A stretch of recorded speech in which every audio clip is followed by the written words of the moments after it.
YTN 라디오의 신율의 뉴스 정면 승부 2부 시작합니다. 제가 항상 말씀드리는 거 있죠. 여러분 유튜브 들어가셔서 YTN 라디오 채널 구독해 주시고요. 신율의 뉴스 정면 승부 좋아요와 댓글 부탁드리겠습니다. 자, 신율의 뉴스 정면 승부 2부 오늘은 국민의힘은 안착중으로 시작을 할 텐데요. 오늘 김용남 전 의원 직접 스튜디오에 나와 계십니다. 어서 오십시오. 네, 안녕하세요. 예. 어떻게 그 비피는 없으시죠?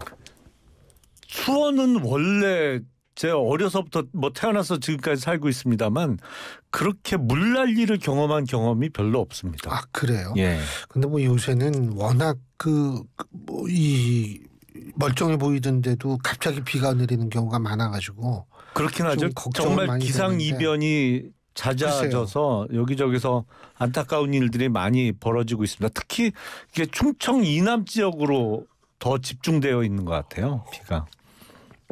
그렇죠. 근데 어떻게 보세요? 대통령이 우크라이나 가지 않고 우리나라로 직접 왔으면 네. 급거 귀국을 했으면 좀 낫을 거라고 보십니까? 어떻게 보십니까?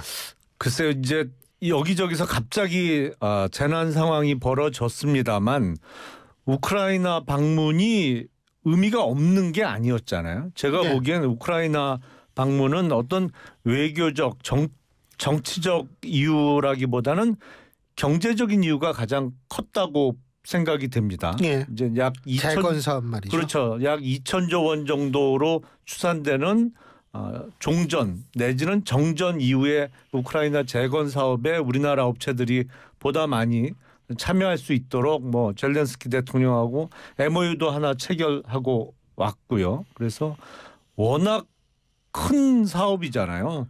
말이 쉬워서 2천조 원이지 이게 우리나라 1년 전체 GDP에 그렇죠. 맞먹는 규모거든요. 그래서 그런 이유가 가장 컸던 것으로 보이고 글쎄 대통령이 급거 귀국을 했다면 근데 그 상황 우크라이나를 방문하지 않고 급거 귀국할 만큼 그 상황은 또 그게 그러니까 우리나라 시간으로 15일 오전부터 이제 오송 그렇죠. 지하차도 참사가 벌어지고 이렇게 되지 않았습니까? 예. 근데 대통령이 아마 우크라이나 그게 13시간인가 아마 걸려서 갔을 거예요. 그렇죠.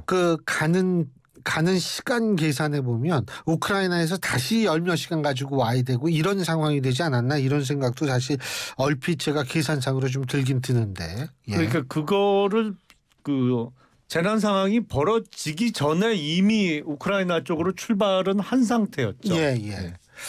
근데 또 하나는 이제 민주당은 대통령이 직접 전쟁터를 방문해서 러시아의 적대국을 자처했다. 한 의원이 이런 얘기를 한 모양이던데 어떻게 보십니까? 지금 외교적으로 보면 우크라이나에 대한 지원 의사를 명확히 했다고 볼 수 있죠. 우크라이나를 방문하면서. 하지만 이거는 지금 국제 정세를 보면 우리가 흔히 세계화의 종말 이런 얘기를 합니다만 1991년 소련 해체 이후에 동서 진영 간의 장벽이 허물어지고 경제적인 효율성을 가장 큰 목표로 두고 이루어지던 게 지금 다시 블록화가 진행되고 있는 과정이잖아요. 그러니까 소위 자유민주주의 진영의 단합이라는 측면에서 우리가 우크라이나하고도 잘 지내고 러시아하고도 잘 지내고 서로 좋은 게 좋은 거고 어정쩡한 입장을 취할 수 있는 그런 국제 정세는 아니라고 생각이 됩니다. 어느 한쪽에 선택을 할 수밖에 없는 상황이고 그건 우리나라뿐만 아니라 유럽의 다른 나라들도 마찬가지 아닌가 싶어요. 200년간 중립을 유지했던 스웨덴, 예. 나토 이제 가입이 거진 다 됐죠. 예. 그리고 핀란드 같은 경우에도 이 가입은 이제 완료가 됐고요. 핀란드 같은 경우에 핀란드 한 80년 중 물론 이제 핀란드는 왜 2번이나 구소련한테 항복하고 이랬지 않습니까? 많이 당했죠. 그러니까 이게 그래서 이제 오히려 서방이 가지 못하게 중립을 딱 한 건데 어쨌든 그 핀란드도 지금 나토에 가입을 했다라는 것은 지금 말씀하신 대로 이게 신냉전이라는 것은 국냉전보다 오히려 더 확실하게 진영을 요구하는 상황이 아닌가 이런 생각이 들기는 들어요. 그렇죠.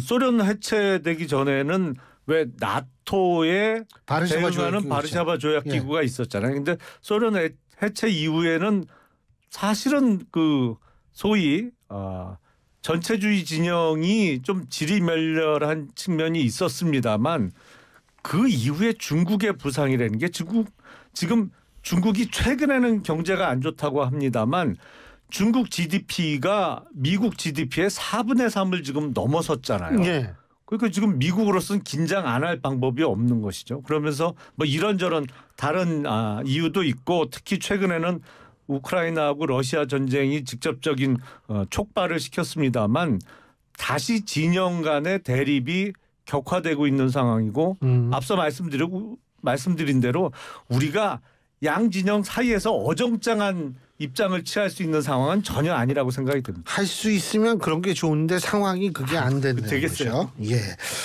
근데 말이에요. 지금 이거하고 별개로 이 또 대통령실의 메시지 관리의 문제가 좀 나오는 것 같은데 대통령실 고위 관계자가 대한민국 대통령이 당장 서울로 뛰어가도 상황을 크게 바꿀 수 없는 입장이라고 얘기를 했던 문제나 김건희 여사의 그 현지 매장 방문이 직원의 호객 행위 때문에 그랬다는 거라든지 이런 거는 어떻게 보세요? 그 단어 선택에 있어서 조금 더 신중했어야 된다라는 생각이 듭니다.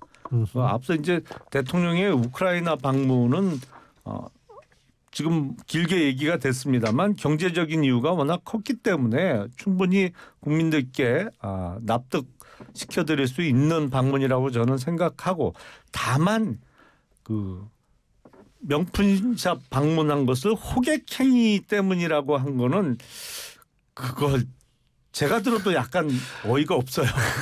아니, 어디 그 재래시장 방문한 게 아니잖아요. 그렇죠. 그리고 적어도 재래시장 가도 경원인데 호객행위하기 쉽진 않죠. 그 호객행위는 조금 너무 경솔한 워딩이 아니었나 싶습니다.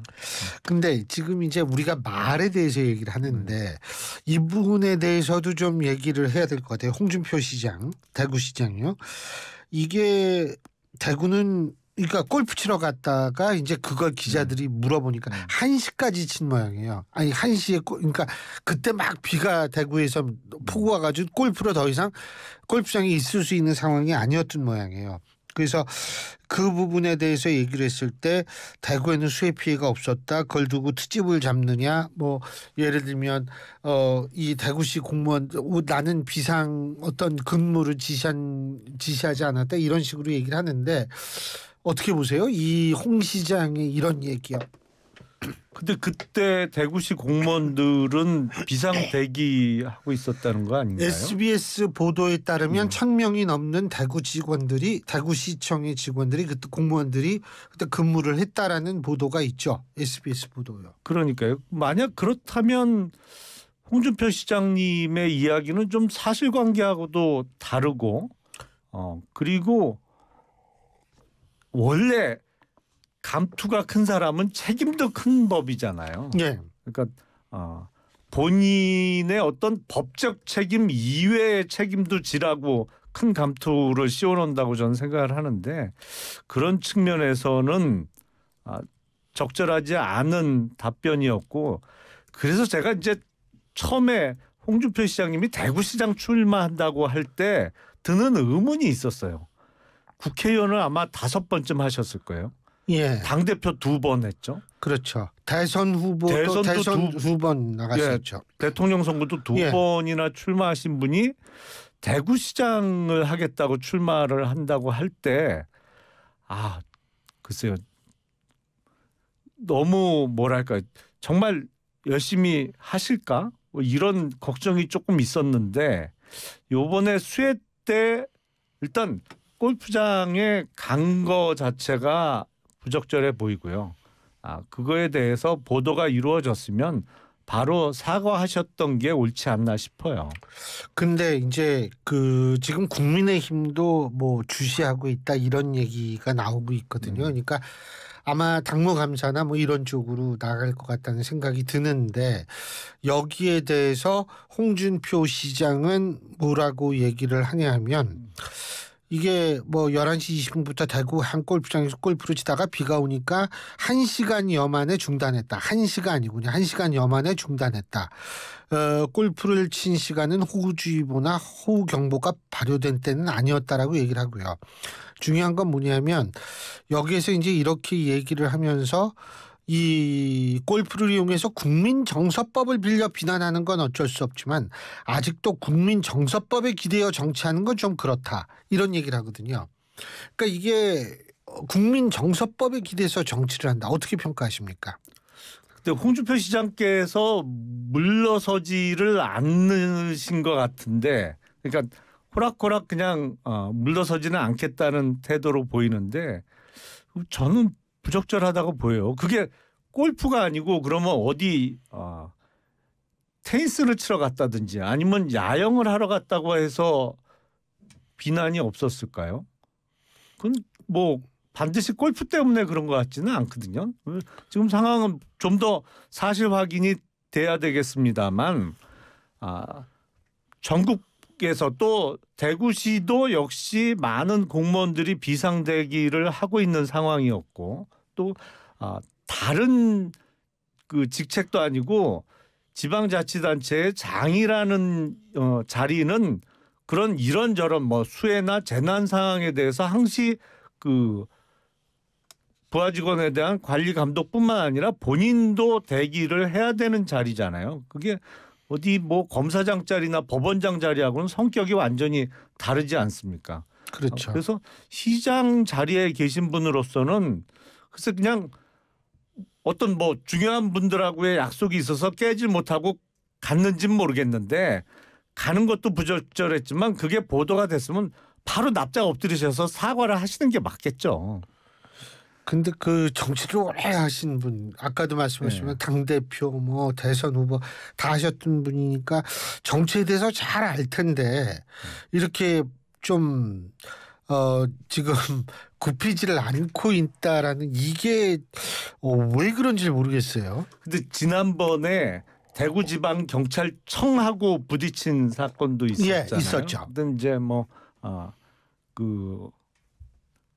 어떤 뭐 그 집회와 관련해서 도로 점용이냐 아니냐 뭐 그 허가권이 누구에게 있느냐 해석을 놓고 부딪혔습니다만 그때 그 대구지방경찰청장을 상대로 이렇게 하시는 말씀을 들어보면 마치 아주 큰 어른인데 대구시장이라는 조그만 자리를 맡아서 내가 이렇게 해주고 있으면 감사하고 내 말을 따라야지 왜 내 말에 어깃장을 놓느냐고 역정을 내시는 모습처럼 비춰져요. 그래서 역시 그런 그 커리어를 갖고 계신 분이 대구시장을 나갈 때 약간 걱정이 됐던 그런 측면이 드러나고 있는 거 아닌가. 대구시장이라는 중요한 그 직책을 약간 자신의 커리어상으로는 어떨까요? 뭐 부가적으로 내가 하고 있다. 뭐 이런 뉘앙스가 풍기는 것 같아요. 그 어떻게 보세요? 국민의힘이 어떻게 모종의 조치를 취할까요? 어떻게 보세요? 근데 어쨌든 이게 임명직이 아니고 선거로 뽑힌 선출직 그렇죠. 시장짜리잖아요. 그러니까 당의 입장에서는 한계가 있겠죠. 그리고 홍준표 시장님이 뭐 호락호락하신 분도 아니고 당대표가 나서서 어떠한 엄중 경고를 한다고 뭐 그거에 전혀 개의치 않으실 분이기 때문에 결론이 어떻게 날지는 저도 잘 모르겠습니다. 근데 홍준표 시장님이 스스로 좀 태도를 바꾸시는 게 가장 좋지 않을까 싶어요. 당으로서는 가만히 있을 수는 없는 거 아니에요. 지금 여론이 좀 아주 안 좋게 돌아가니까요. 그러니까 그 중량감 있는 정치인의 국민의힘 소속의 중진 정치인으로서 당의 입장에서도 이걸 감싸기도 어렵고요. 그렇다고 그냥 수수방관할 수도 없는 입장이기 때문에 참 곤란할 것으로 보여요. 그래서 좀 먼저 변화하시는 게 좋지 않을까 싶어요. 모르겠어요. 홍 시장이 그게 가능할지는 전 잘 모르겠습니다만은 그리고 이게 지금 참사 이렇게 희생자도 많이 나오고 12년 만에 지금 인명 피해가 제일 크다는 거 아닙니까? 그렇죠. 근데 지금 이런 상황에서 이제 이런 말 문제 이게 골프 문제가 말 문제로 이제 넘어간 것 같은데 지금 말 문제 같은 경우에는 사실 김의겸 더불어민주당 의원의 언급도 있었죠. 지금 중국과 러시아가 마치 범람하는 강과 같은데 윤 대통령의 행동과 말은 조국과 민족의 운명을 궁평 지하차도로 밀어넣는 것과 마찬가지다. 이런 얘기를 해서 본인이 사과를 했습니다. 이 윤 대통령의 대러시아 정책의 위험성을 강조하려고 하려던 마음이 앞서서 유가족들의 마음을 헤아리지 못했다 그러는데 근데 이게 물론 이제 뭐 취지야 그렇다고는 하지만 표현들이 이렇게 점점 격해져요. 사실은 어제 오늘의 일이 아니죠. 여야 모두 점점 말이 세지고 격해지고 있는 거는 틀림없는 사실 같아요. 그러다 보니까 어떤 정치의 품격이라는 측면에서는 글쎄요, 뭐 국민들께서 어떤 좋게 봐주시기 어려운 상황으로 점점 가고 있는 것이 아닌가. 그래서 이 한때 일부에서 국회의원 정수 늘리자는 주장이 씨알도 안 먹힌다니까요. 네, 그 맞아요. 많은 국민들께서는 지금도 많다고 느끼시는 분들이 많기 때문에 뭐 이런저런 이유 붙여서 국회 예산은 묶어두고 의원 수를 늘리자 뭐 이런 주장이 점점 씨알도 안 먹히는 것 같아요. 맞아요. 그래서 뭐 그러면 저는 비례대표가 좀 취지대로 안 돌아가는 경우가 많기 때문에 비례대표를 저는 개인적으로 취지로 본다면 비례대표가 반드시 필요하죠. 하지만 대통령제 하는 나라에서 비례대표가 있는 경우가 이렇게 많지가 거의 없고 두 번째로는 비례대표가 과연 본래의 취지대로 운영되느냐 하면 거기에 대해서 좀 의문이 생길 수밖에 없는 것이 우리나라 정치 역사고 그래서 그 대신에 저는 지역구로 좀 늘리는 게 차라리 낫지 않을까. 지역 대표성이라도 이런 생각을 좀 해보게 되는데 근데 또 하나 이 소위 말해서 카르텔 이제 윤 대통령이 이권 카르텔 이거에 대한 보조금 이거 전부 안 주고 그 돈으로 이 수해복구 피해본 수해복구에 전액 쓰겠다. 어떻게 평가하세요?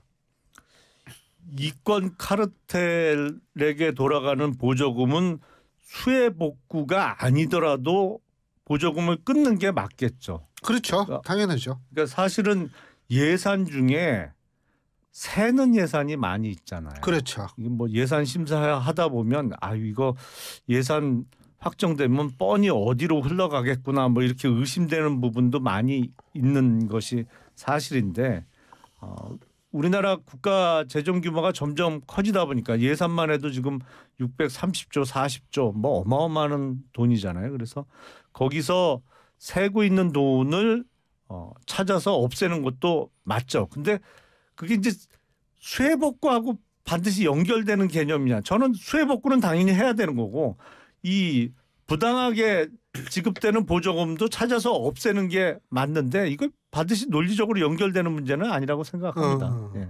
그러니까 돈을 좀 많이 마련해가지고 그냥 복구하는데 많이 쓰겠다 이런 의미 아닌가 이런 생각. 취지죠. 그래서 뭐 예비비라는 제도도 우리가 두고 있는 것이고요. 근데 이 카르텔이라는 게 법조계에서 많이 써요. 이 단어요. 최근에 부쩍 유행하는 것 같은데요. 최근에요. 예.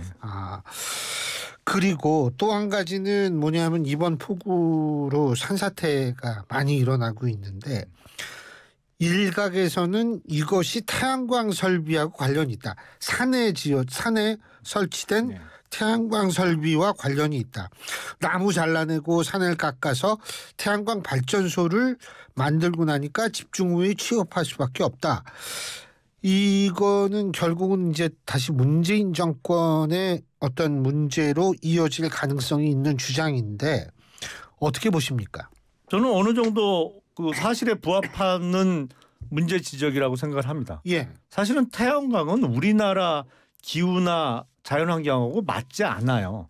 태양광이 재생에너지 중에 가장 중요한 형태 중에 하나인 것은 틀림없습니다만 태양광 발전을 많이 하는 나라를 보면 주로 사막 지역을 많이 품고 있는 뭐 미국도 그렇고 중국도 그렇고 거기 사막 지역이 많이 있잖아요. 예. 그래서 일조량이 풍부한 지역 이런 데서 주로 태양광을 하거든요.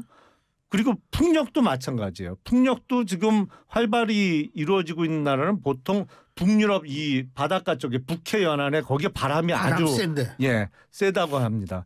근데 태양광은 우리나라 자연 조건에는 전혀 맞지도 않아요. 근데 이거를 지난 정부에서 보조금을 어마어마하게 지급하면서 그것도 비싼 가격에 사주기로 하면서 여기저기 산을 깎아서 태양광 그거를 많이 설치했는데 국가적인 자원 낭비라고 저는 생각을 하고 지금 하나둘씩 밝혀지고 있죠. 그 부당하게 지원된 보조금이나 네. 이런 게 거기야말로 이권 카르텔이 형성되어 있던 것이죠. 그 경제적인 비효율성의 문제뿐만 아니라 이게 지금 수혜에 아주 취약하잖아요. 예. 그리고 이게 몇 년 더 지나 보세요. 우리나라 환경상으로는 그 산 깎아서 만든 태양광 그 패널 이쪽에는요. 이게 칡넝쿨이 감아 올라가 갖고 이제 몇 년 있으면 그것도 있죠. 예. 맞아요. 이게 발전 효율이 나올 수가 없거든요. 예. 그러니까 잘못된 정책 결정이었고 그걸 너무 무리하게 추진해서 경제적인 비효율성뿐만 아니라 재난 상황에 취약한 국토를 상당 부분 만들어낸 것이라 이 부분에 있어서는 책임 추궁이 필요하다고 저는 생각을 합니다. 그리고 그 우리나라에서는 그 중국발 황사가 많잖아요. 네. 그러면은 이게 황사가 와가지고 이 뭐죠 태양광 가리죠. 파넬 예. 이렇게 되면 이게 전력 이게 좀 떨어진대요. 그러니까 그걸 매번 닦아줄 수도 없는 거고. 예? 그것도 효율을 높이려면요. 일일이 물로 닦아갖고 안 되고 거기에 화학약품으로 닦아줘야. 그건 또 환경 비친화적이네요. 그렇죠. 그리고 태양광 패널이라는 것이요. 이게 재활용이 안 됩니다. 맞아요. 그 일본이 지금 그것 때문에 골머리 썩고 예. 있잖아요. 그래서 지금은 우리는 지금 하나둘씩 태양광 패널이 이제 폐기되는 양이 나오고 있는데 어떻게 하냐면 이걸 편법적으로 5톤 미만으로 양을 줄여갖고 이걸 산업 폐기물이 아니고 그 생활 폐기물처럼 매립을 하고 있어요. 근데 독성이 많대요, 그게. 태양광 패널에 네. 어마어마한 중금속이 포함되고 있거든요. 갑자기 이제 그렇대요. 조금 주제하고 어긋나 있습니다만 저는 아닙니다. 태양광 얘기만 하면 좀 열이 받아가고요. 잘 알겠습니다. 오늘 이렇게 직접 나와주셔서 고맙습니다. 감사합니다. 네, 감사합니다. 예, 지금까지 국민의힘 김용남 전 의원이었습니다.